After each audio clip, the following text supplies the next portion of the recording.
Welcome back to Dreams, Passion and Your Hong Kong Story, where every time we bring before you inspirational stories of amazing people from this magnificent land, Hong Kong. Today, we have the privilege of having with us a very dynamic Nepalese entrepreneur from Hong Kong. Let's meet Mr. 𝐶𝐊𝐺. Hello, 𝐶𝐊𝐺, and welcome to our show. Thank you so much for having me. So 𝐶𝐊𝐺 is the CEO of 𝐓𝐫𝐤𝐺𝐈 International Group of Companies. This is a securities company that provides bodyguards, security guards, and many other guards for serving different needs of people in Hong Kong, besides also providing a placement agency for people of Gurkha and Nepalese origin and many other ethnic minority community and also the local community of Hong Kong. Let's talk to 𝐶𝐊𝐺 and find out how his Hong Kong journey has been. So 𝐶𝐊𝐺, tell us, how was it to grow up in Nepal? I was born in Hong Kong. Okay. Well, my father was serving in the British Army. Okay. And then when I was 7 years old, my father got retired from the British Army. So we whole family moved back to Nepal. So first 6 months we spent in the village. And then I started my studies in Nepal with schools. And then I joined college and I did pre-university. And unfortunately, that time there was a lot of student protests going in Nepal. Okay. So the situation was quite dangerous for the students. So my father, being the only son of the family, was very much worried. So he said, the situation is not that good in Nepal, so it will be best for you to join the British Army. Okay. So first, I didn't agree with my father. I wasn't happy. But then I changed my mind, and then I joined the British Army. And then I came to Hong Kong, and then served in the army for 12 years. Okay. And after serving for 12 years in the army, I thought I should do something else. Or I thought that why should not I go back to my own country and do some business. So I left the army in 1992 and then went back to Nepal and opened this tourist restaurant in a very prominent tourist area called 𝐷𝑒𝑚. Okay. There's thousands of tourists coming there every year. So I was doing very good in the business. But then again, I came with this sort of problem that I couldn't cope with the system there, unfortunately. Okay. So I thought to close down the business again. And then I went to take another challenge. I joined Sultan's Special Force in the Middle East, in Sultanate of Oman. Oman. Yeah, and then I served there for 3 years. And then my younger sister was in Hong Kong, and he called me and said that, brother, you come to Hong Kong, there's a lot of opportunities, and like young people like you, and who have like a good language skill and all, energetic, always going with a positive vibe, is a good place. So then I left that job in Sultanate of Oman. And then, because I was born in Hong Kong, so by the virtue of birth, I was eligible for a right of abode. Okay. So I applied for that, I got it, and then I came to Hong Kong on the 14th of December, 1996, with my family. So that's a very interesting life trajectory. You were born in Hong Kong, then at the age of 7, you moved to Nepal, and then your early childhood is in Nepal. Yeah, that's right. So my first question is, how was your early childhood growing up in Nepal? Do you have any special memory that you'd like to share with our audience? Yes, I do. Like what happened was, we had our grandparents that time.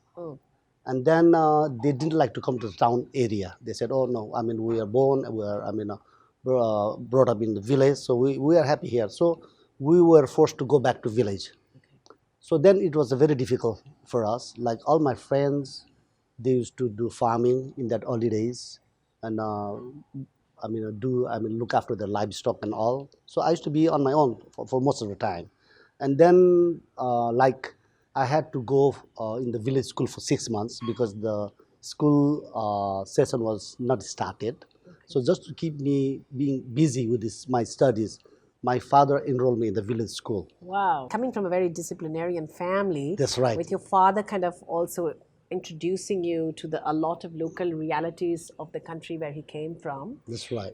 So as a child, you went to the village, you grew up there, and then he encouraged you to join the army, and that brought you back to Hong Kong. That's right, yes. So how was it to be a Nepalese in Hong Kong army in those days?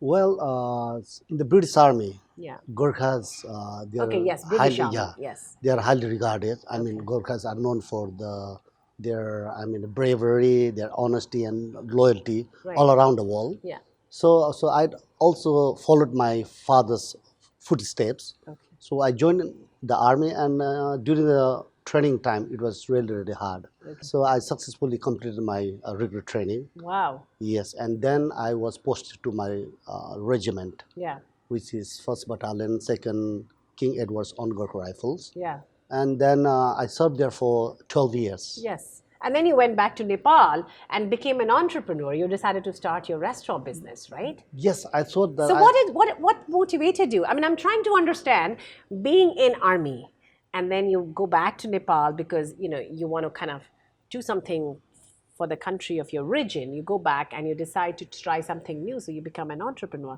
So you think your being based in army provided you with certain skill set that helped you become an entrepreneur? Yes, like I mean, in the British Army, the training of the British Army, I would say, it is one of the best in the whole world. So it gave me confidence and all this management and the planning, education. So I thought with all this skill and experience I got it. So I thought that I can do something in Nepal, and I thought that why not I build up my own business, Okay. and I do keep a better life for my family. Okay. Also help the community, Yeah. and see how I can really help my country. So Right. that was my main intention at that time. So I Okay. went back to Nepal. Okay. And then after serving as an entrepreneur in Nepal, you went back to being in the army like again in Sultanate of Oman. So how was it there? My first days was really, really difficult because we were located in the middle of the desert.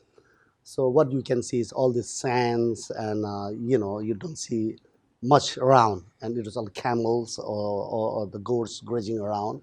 So it was very difficult time, but then gradually I started adjusting with that sort of lifestyle, and then I enjoyed meeting these Omani people. They are very friendly, and we became very close to each other. So on the like Eid, this sort of thing, we used to celebrate together. And then I also got a lot of experience and culture, the experience about the Arab people there. Okay. And it was really a good time for me. I mean, I really enjoyed there.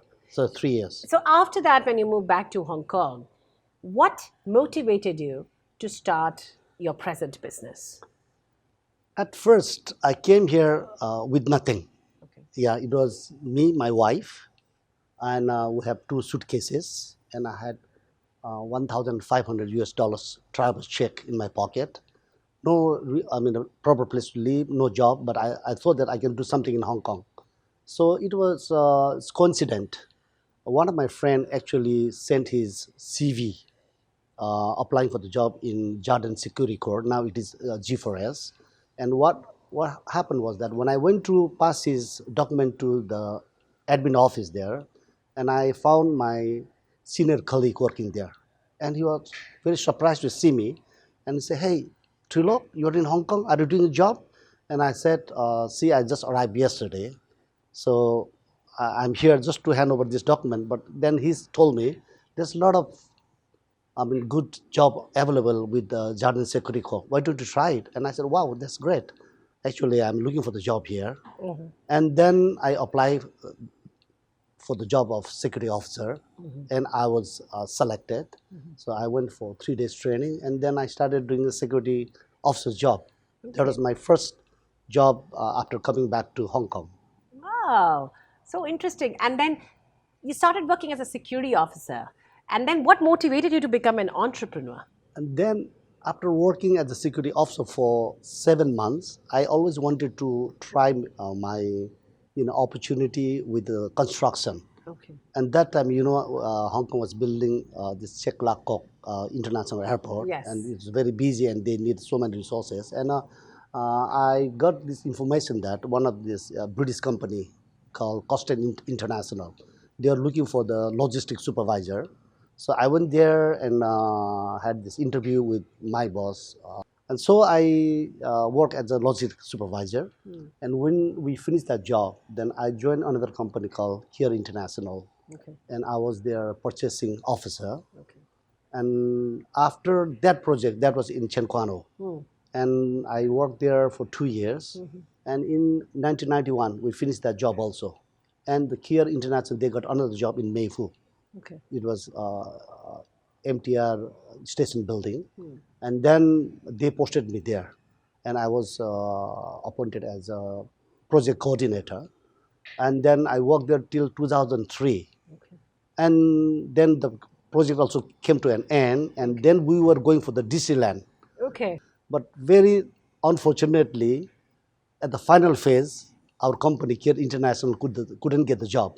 Okay. So, and they didn't have any project in Hong Kong. So they told me, like, we are all moving back to UK. So what you are going to do? And then that time, my boss told me, see, you have a very good relationship with your Nepalese community, Nepalese worker, because I used to, handle all of them in our project. So said that, why don't you open your own business? I said, well, that's great, but the thing is that who will give me the business? And he said, we have so many finishing jobs here, like landscaping, painting, grinding, cutting, this sort of thing. So you can do that. And I said, thank you so much then. And then I went to open my first company in 2003. Okay. And I started with 5 workers. Okay. And then it went 10, 20, 40, 50. So was it a securities company or was it a construction company? It was a construction company first. Okay. So basically, after coming to Hong Kong, you became a professional who worked in a different kind of construction companies. Yeah, that's right, yes. And then from there, you got your business idea. Yes. And you started your first construction company. Yeah, that's right, yeah, okay. In 2003. And so then what motivated you to move from a construction company to a securities company? Where did that idea come from? And then, like Gurkhas, their stronghold was Hong Kong. There was like until 1997. There was Gorkha battalions all over in Hong Kong. Yeah, and then when the British garrison moved back to UK after 1997, and the Gurkha's name or the Gurkha's identity was diminishing. I felt that. So I said that I have to open this company, and there was many Gurkha, ex-Gurkha personnel still living in Hong Kong, and their descendants were very good at doing the job in Hong Kong. So I decided to open security company also. Okay. So another thing was that I was trying to bridge the gap between the companies and our Nepalese community. Okay. Because even they are hardworking, they are very experienced, they have good skill. Because of the language barrier or this approach to the company, there was always a big gap. So I thought I must bridge the gap. Okay. And then I opened this security company, and I'm very happy. There's many ex-Gurkhas that work in our company, even the locals, some from India, Pakistan, and the Gurkha descendants are all working, and we are building a very good family. Mm-hmm. How many people are employed in your company today? We are employing around 190 now. Okay. 190. Wow. And how many of those are ethnic minorities? Around how many? I would say 85% of them are ethnic minorities. Yeah, wow. That's amazing. That's a great work you're doing for the ethnic minority communities of Hong Kong. It's my great pleasure. Yes, yes. I also see a lot of Nepalese bodyguards and building guards and security staff and personnel. And I can imagine that your company must be doing a great job in, giving a lot of employment opportunities to people who are from Nepal and, Gurkhaland, and also a lot of other communities. What do you look for in a staff when you, hire people in your company? What are some of the key talents you're looking for? Of course, we always look for the experience, skill, meeting our requirement. And the most important thing is their attitude. Yeah, always willing to work, and team spirit. Okay. So we always focus on that. And how do you find out all that? Do you have like psychology test or? Like we have a team. We've been working with all this group of people for many years, so they know them very well. Okay. And on the other hand, our HR department, they're also doing a brilliant job. Okay. So when they come there, they ask about their background, their family background, Yeah. their experience, and then how many years they've been living or working in Hong Kong. So we work on these things, and Okay. then after that, I mean, we make the. So tell us some of the suggestion. achievements of this company that you're really proud of. I've been able to build up a magnificent team. Yeah, we work as a family. So all we have a very good understanding. It's great cooperation, and we treat all our staff as our asset. We always talk to them. Time to time, we go and meet them, ask about any welfare support we need to give them, and also we also train them, enhance their skill, and get best out of the best from them, and always keep them happy. And time to time, we have this sort of gathering, or we celebrate festivals together, like Chinese New Year. We have a huge company annual BBQ, and we have fun. We have raffle draws, this sort of thing. So we are being able to work as a family, Yeah. and we always work with the win-win situation. So how has Hong Kong been a place for you to grow this business? Yeah, of course. Hong Kong, I find it is a city of unlimited opportunities. So when I came here, then I was always thinking that I should do something, and I can do it. So I was looking for this opportunity, and first I thought that I must build a strong network at first, and get the experience, and have a connection with the people where I can get this business, and how I can get the support. So after that, I talked to my friends, also my family, said that I'm trying to restart my business. But the most important thing was that how I'm going to get the business. So my bosses gave me the business. So at the same time, and for the support, my family, my friends is always there. I see. Yeah. And then when I see around, because the strong point of our community is that Nepalese, they are always hardworking, and they are always brave, and they can work under any circumstances, their flexibility. So that was our biggest strength. So I said that if I get a business, then we have a pool of strong People here. people here. Yeah. So and we are doing that, and we've been involved with all these mega projects like Guangzhou Express Railway, this island, South Island line, MTRC, and Stonecutters Island, this DSC project, Drainage Services project, and our company is doing a great job. So, what are some of the challenges which you face as an entrepreneur The in fir- Hong Kong? My first challenge was startup capital. Okay. Because that time I was working, and I had saved some money from my earning, but that was not enough to start my business. So then I met my friends and said that, listen, I need some help from you because I'm going to start a business. And they're very positive, and they're very helpful. So my friends, 3 or 4 of them, they collected the amount of money and said, okay, it's for you, and interest free. And then after I started my business, but then I paid back to them. But Yes. that was my biggest challenge. But because of my very good friend and my family also, I was able to start my business, and then I never looked back from there. Okay. But like while growing your business as an entrepreneur in Hong Kong, did you face challenges? Yeah, the one thing is that we have to go to the local market. That was and of course we have this language barrier. So that was my biggest challenge. But then after that, I started hiring the local management, Okay. like our marketing manager, and then QS. So from there also, with their friend and their previous employment relation, so I got touch with other companies also. Okay. And then that opened even wider the opportunity for our business. Okay. Looking back, do you think you have any regrets? Would you have liked to do anything differently than what you're doing right now? Actually, I'm very thankful to my God for giving such a wonderful family and friends. But only my biggest regret in my life is that I couldn't do anything for my mother, my mom, because she passed away very early, when I was in the army, and then I received this message saying that my mother was seriously ill. So I flew back to Nepal, but it was too late. I mean, the doctors say that they couldn't do anything. So I could spend only 7 of our last days together, and I couldn't do anything. So I was helpless. So that is the biggest regret in my life. Other than that, I'm really happy. I'm grateful that I've got my very beautiful family and wonderful friends. You have had a great entrepreneurial journey building up this successful securities company in Hong Kong. Um, Looking ahead, what are your future plans for the next 5 years?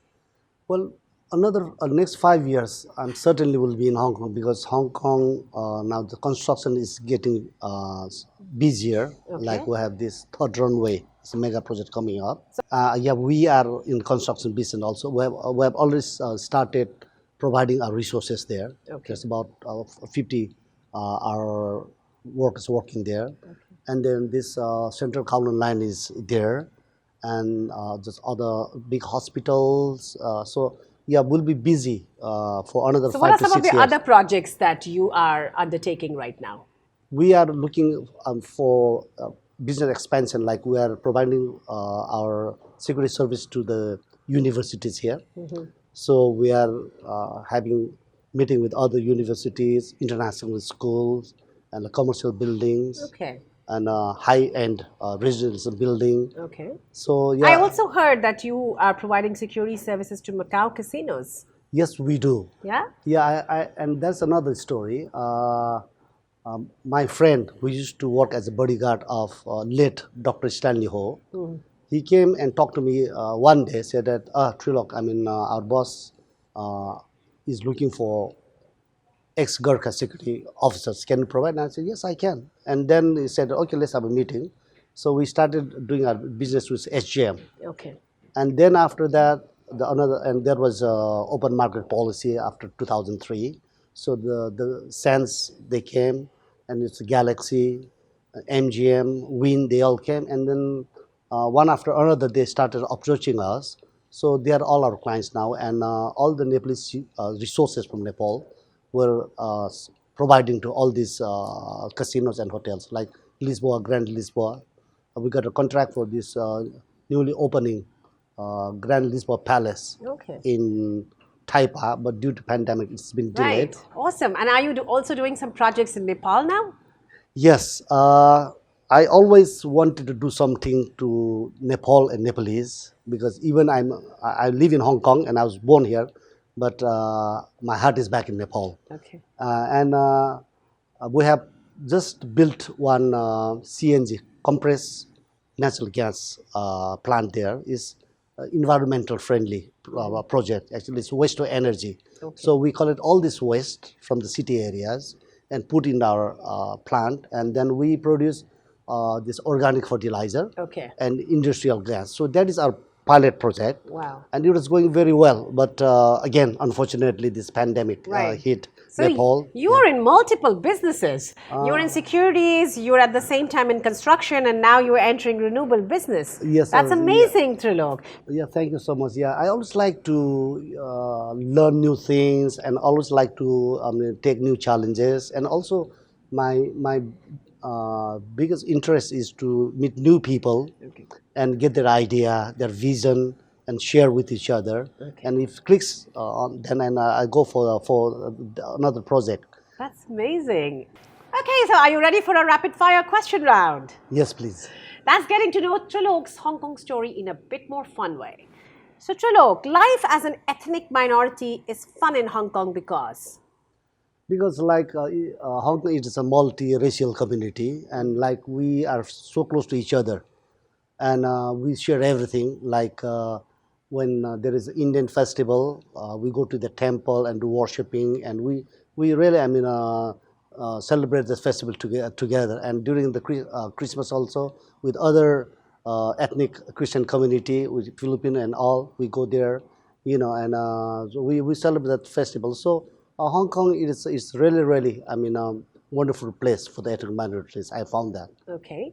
What is your favorite casual and formal dining place in Hong Kong? Usually, when I go for Nepali and Indian food. Okay. There is one restaurant called Kangan is run by my friend in Jordan. Okay. And another one, Himalayan restaurant in Wan Chai. So I go for Nepali authentic food or Indian food there. Okay. And other than that, like I enjoy going to Prince restaurant. It's a Guangdong dim sum restaurant in Elements. Okay. That's a nice place. And then Oysteria at Holiday in Golden Mile in Okay. Simsasui. Uh-huh. And then What kind of food does Osteria serve? it's Italian. Italian cuisine. Okay. Yeah, yeah. Okay. And then I go and enjoy at Dan Ryan's or Ruby Tuesday. Okay. So these are my places I used to go around. And your way to have fun with friends and family in Hong Kong? Yes, so we during the weekends we do a lot of hikings, like Line Rock or Beacon Hill or Tai Tam sometime. And your hobby? What is your hobby? My hobby is fitness. Okay. And like football, but I cannot play football, but I do watch football. Okay. And the music. And I like fitness. I like fitness really. The favorite part of your work is? The favorite part of my work is I meet so many new people. If you were not an entrepreneur, what would you be? Well, I think I would be a social worker. Okay. Yeah, I always like to do and share my experience, my skill, or what I can do for the community. For the Hong Kong Ethnic Minority Forum, I used to be the member of that forum, but I've left for last couple of years. But I still am very much involved with NRA, that is Non-Resident Nepalese Association. Okay. As a Hong Konger, what are you most proud about Hong Kong? Hong Kong people, we always work together hand in hand for peace and harmony. And we are always together, that's what I feel. And Hong Kong is one of the safest cities in the world. And I think we're the luckiest people in the whole world. Like during the pandemic also, like the health system, everything was absolutely great. And we don't have any trouble here.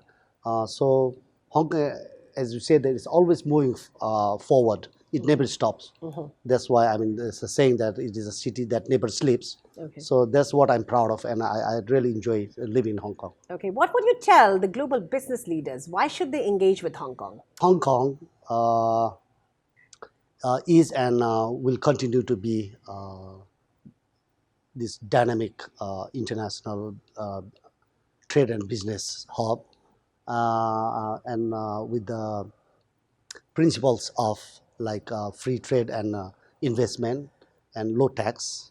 I think Hong Kong is the really attractive and good place for the business leaders, and also like strategically is located with easy access to many Asian countries.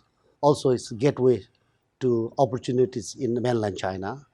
Again, it's a Greater Bay Area. It's, I read, and it is 12th biggest economy in the world.